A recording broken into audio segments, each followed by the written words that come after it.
This Toyota Tacoma mod or accessory is a complete waste of money. Don't do it. It's not necessary. Good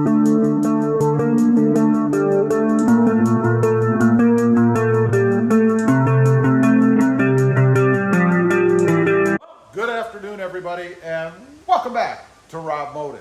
Real quick, if you haven't before, smash that subscribe button and click that notification bell so that you don't miss out on any upcoming videos. So today I wanted to talk about a Toyota Tacoma accessory or mod that I think is a complete waste of money and you shouldn't do it. What I'm talking about is back here in the bed. By the way, it's a very windy day outside, so you might hear a lot of wind blowing around in this video. It's supposed to have gusts of somewhere in the 50-mile-an-hour range. No storms or anything, just a lot of South Texas wind. So what am I talking about? Well, we have to go around here to the bed, and I'm talking about a spray-in bed liner. Now, you can see I do have a mat in here, and there's a reason I have a mat as opposed to a spray-in bed liner. If you didn't know, and I got to admit, I'll tell you a little story here real quick. Way back when I got my first Tacoma, I was actually considering a spray-in bed liner. I thought, you know, it's a good idea, protect the bed. I was hauling around dirt and stones and stuff, and I thought it was a smart thing to do. So I got to looking around the bed, and I thought, well, gee, this bed has a liner in it. So maybe I should take the liner out and go ahead and have the bed coated, sprayed.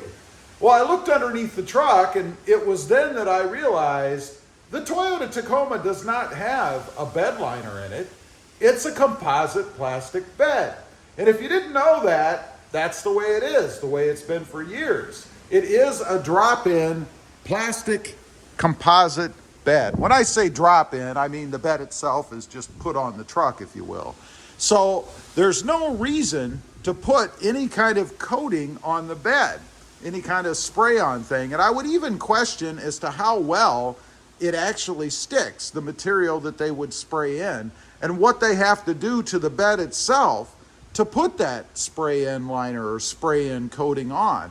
I would think they would have to come in with some sort of a grinder and rough up your bed, kind of grind it so it's a kind of a rough surface so it gives that coating something to stick to. And the problem with doing that, you know, the bed itself is only so thick. Matter of fact, it's somewhere maybe a little more than a 1/4 inch, something like that. And that's it. So there's not a lot of thickness to the bed anyway. And to have somebody come in with a grinder and start grinding it so that they could secure the spray-in liner doesn't make a lot of sense to me. And you'd also have to be concerned that they actually did it well and didn't grind too much. Because if you have areas that are weakened by grinding, it's not a good thing. You don't want to do that. So the bed itself, how sturdy is it? Well, you know, to be honest, these days, I don't do a lot of hauling of anything that's real damaging to the bed.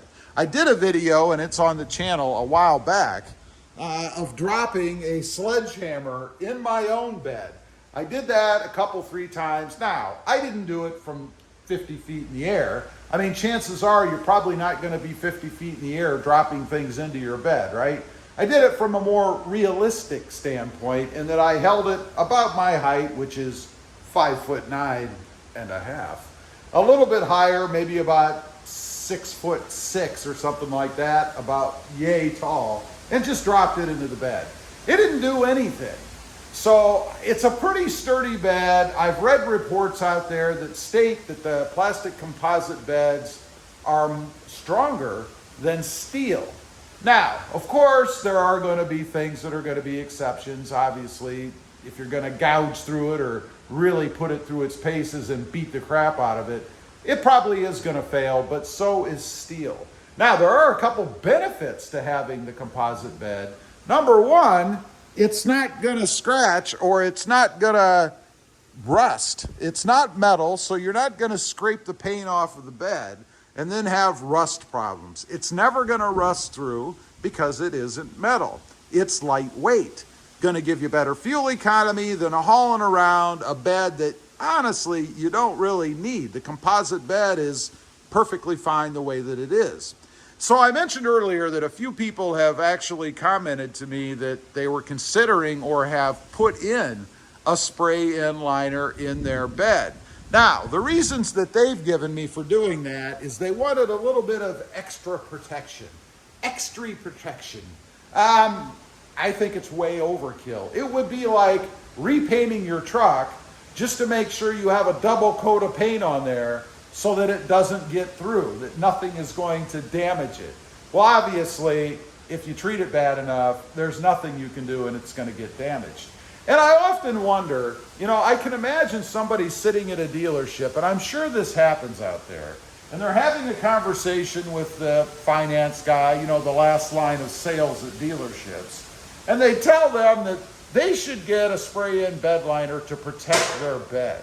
You know that happens out there, and I think that's kind of dirty. I think that's kind of dishonest. It's not necessary. You know the dealership is probably getting some sort of a cut, or like most businesses do, jacking up the price, maybe even 100%, double the price, and then taking that profit for something that you don't really need. So is there really any instance where you should put a spray-in liner in your Toyota Tacoma bed? I would say there is one.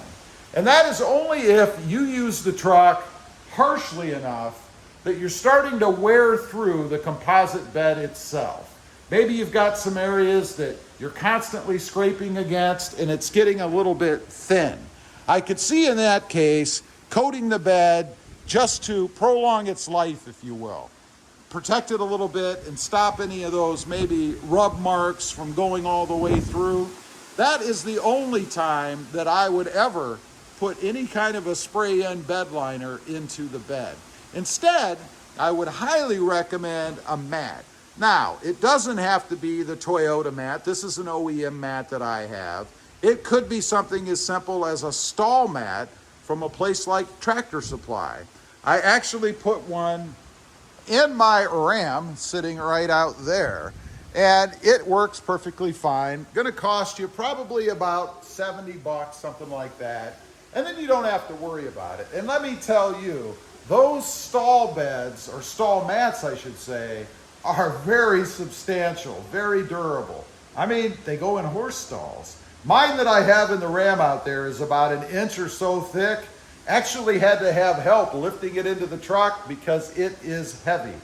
Maybe the only downside to going that way because you are adding a lot more weight to the truck.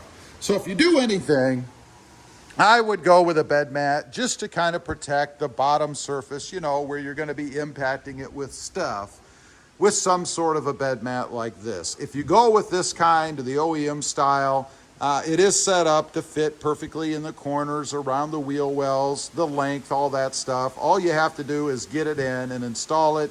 You should be able to get one of these for somewhere between 75 and 100 and a quarter, something like that. Or even off a place like Facebook Marketplace or something where someone may have gotten out of the truck and now they're selling this. A good way to go, in my opinion.